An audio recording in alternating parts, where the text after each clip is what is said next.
Bien. Bueno, vamos a continuar con lo que es la definición de los coeficientes individuales de transferencia, destacando primero lo que es la fuerza impulsora, ¿ya? Como la transferencia es del gas al líquido, si hablamos de una fuerza impulsora localizada solamente en la fase gaseosa, esa fuerza impulsora es la diferencia entre la concentración en la masa global de gas y la concentración en la interfase. Expresada esta concentración como fracción molar, ¿cierto? Eso fue lo que vi, ¿ya? Para la fase líquida, la fuerza impulsora es la diferencia entre la concentración en la interfase, que es la concentración más alta, porque la transferencia es del gas al líquido, y la concentración en la masa global del líquido, ¿ya? La velocidad de transferencia es la misma, considerando que estamos trabajando en estado estacionario.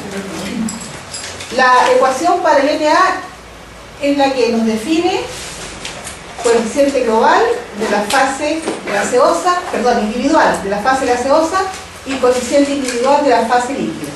Ahora, si ustedes se fijan en esta expresión, las unidades para los coeficientes de transferencia van a depender de las unidades de concentración con las cuales trabajen, ¿ya? Por ejemplo, acá, el caso I va a tener ¿qué unidades? En general. A ver, Elvis, ¿qué unidades va a tener el caso I?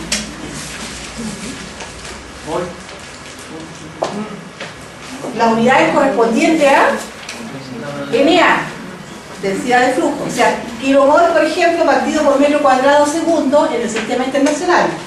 Pero además tendrá que ir la unidad correspondiente a la concentración. En este caso es fracción molar, que ustedes saben que es adimensional. Por lo tanto, las unidades del caso I van a ser solamente las unidades correspondientes a densidad de flujo molar, ¿ya? O sea, de aquí para adelante, las unidades de los coeficientes de transferencia van a depender de las unidades que están usando para la velocidad de transferencia y de las unidades que utilizan para la concentración, ¿ya? Profe, ¿sí? ¿velocidad de transferencia es lo mismo que densidad de flujo molar? Sí. La velocidad de transferencia puede ser expresada como densidad de flujo molar, pero también podría ser expresada como flujo molar solamente, o sea, por ejemplo, kilomol segundo, ¿ya? Podría ser expresada como densidad de flujo másico, kilo partido por segundo metro cuadrado, o podría ser expresada como flujo másico solamente. O sea, la velocidad de transferencia, el NA, puede ser flujo másico, flujo molar, densidad de flujo molar, densidad de flujo másico, ¿ya? Todas esas alternativas están. Y bueno, y dependiendo de eso, de las unidades que tiene asociado la velocidad de transferencia, van a ser las unidades del coeficiente de transferencia, ¿ya? Luego, lo que hicimos acá fue una relación para estado estacionario, NA era constante, hicimos una relación entre los coeficientes de transferencia y llegamos a esto, ¿ya? Esta es la próxima actividad que ustedes van a desarrollar ahí en el cuaderno, es hacer una representación gráfica de lo que es esta recta. Es una recta que une dos puntos, un punto que identifica la composición de ambas fases y un punto que identifica la composición de la interfase, ¿ya? Esa va a ser la próxima actividad que van a desarrollar. En la ecuación anterior, entonces, Kx y Ky son los coeficientes de transferencia de la fase líquida, utilizando fracciones molares como unidad de concentración, y de la fase gaseosa también utilizando fracciones molares como unidad de concentración. Bueno, y acá está lo que también queríamos definir, que es la resistencia del proceso, ¿ya? Acá ustedes tenían NA igual a caso I por la fuerza impulsora. Esto también lo puedo escribir como densidad de flujo igual a la fuerza impulsora dividido por el recíproco de caso I. Es lo mismo, ¿cierto? Por la forma de escribirlo. Matemáticamente es lo mismo. ¿Por qué lo ponemos así? Porque en general ustedes saben que para cualquier proceso, la velocidad de ese proceso es proporcional a la fuerza impulsora e inversamente proporcional a la resistencia, ¿ya?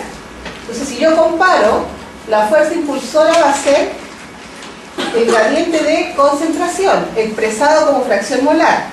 Pero la resistencia del proceso es el recíproco del coeficiente de transferencia de masa. Así como el coeficiente favorece el transporte, el recíproco del coeficiente me mide la resistencia al transporte. Al revés, ¿ya? Por lo tanto, acá, entonces, la resistencia de la fase gaseosa, solamente la fase gaseosa, va a ser igual a 1 partido por K sub I, ¿ya? Esta es una de las cosas que teníamos que deducir. Era uno de los objetivos de la clase, ¿cierto? Definir los coeficientes individuales, los coeficientes globales, pero también las resistencias. Resistencia, pero de la fase gaseosa, solamente. La resistencia que pone la fase gaseosa al proceso. ¿Ya? ¿Eso es M sub qué? Que no entiendo. ¿Este? No, el M sub. No, es R. Es una R. R, resistencia.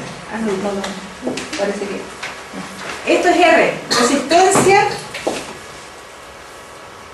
de la fase gaseosa al proceso, ¿ya? ¿Se acuerdan que habíamos visto que, de acuerdo a la teoría de la doble resistencia, en este caso, el gas ofrece una cierta resistencia al proceso de transporte? En la interfase se supone que no hay resistencia, esta vale 0. Y el líquido también ofrece una cierta resistencia al proceso de transferencia, ¿ya? Esto lo teníamos representado de esta forma. Ahora, hay algunas fases que ofrecen más resistencia que otras. Y eso ustedes lo van a ver después cuando comparan la resistencia de cada fase con la resistencia total del proceso. O sea, puede ser, por ejemplo, que de toda la resistencia del proceso, el 60% corresponda a la resistencia del gas y el 40% restante a la resistencia del líquido, ¿ya? ¿De qué va a depender eso? Por ejemplo, que el gas tenga más resistencia que el líquido, o al revés, puede ser que el líquido tenga más resistencia que el gas. ¿De qué podría depender?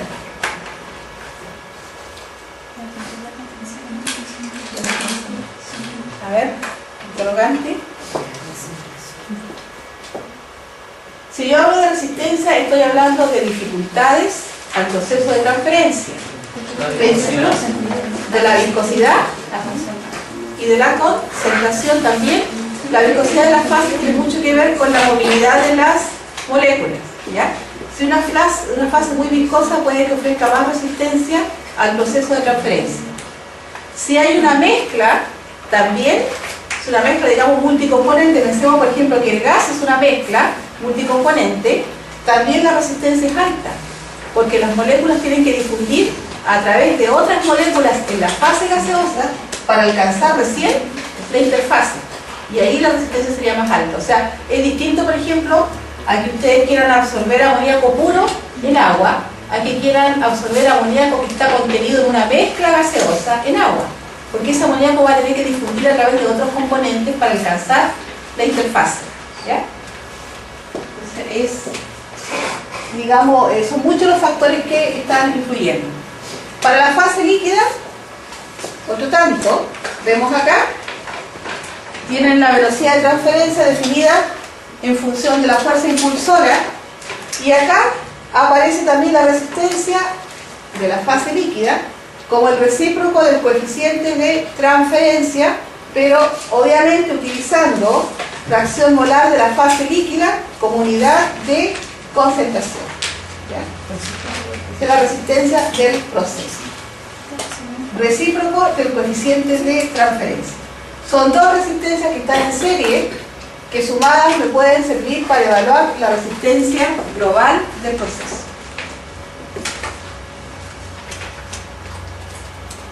Preguntas.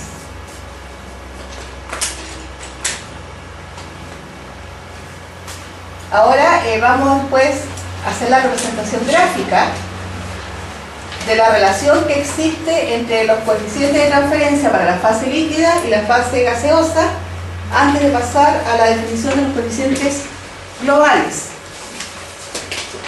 Esta es una actividad que van a hacer ustedes.